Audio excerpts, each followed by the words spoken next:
Usap-usapan ngayon sa social media ang isang kilalang celebrity matapos mapansin ng netizen ang tila mas malapit at espesyal na pakikitungo ng kanilang pamilya sa kanyang partner. Dahil dito, marami ang nagtatanong, papunta na nga ba ito sa kasalan? Ayon sa mga obserbasyon ng fans, kapansin-pansin umano ang pagiging komportable at malapit ng partner ng celebrity sa kanyang pamilya.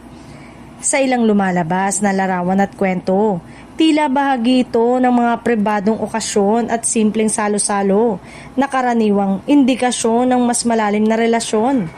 May ilan ding netizen ang nagsabing ang ganitong klaseng pagtanggap ng pamilya ay hindi basta-basta, lalo na sa mundo ng showbiz.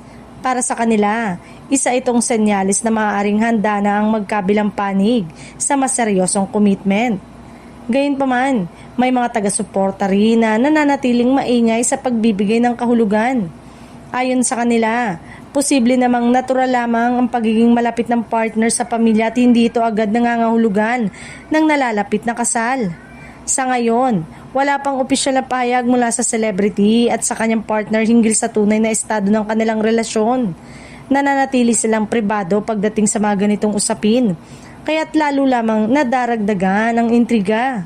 Sa huli, bagamat maraming palatandaan ang napapansin ng publiko, nananatiling haka-haka pa rin ang lahat, ngunit para sa ilang netizen, kung pagbabasehan ng kilos at pagtatanggap ng pamilya, tila hindi na malayong marinig ang balitang kasalan sa hinaharap.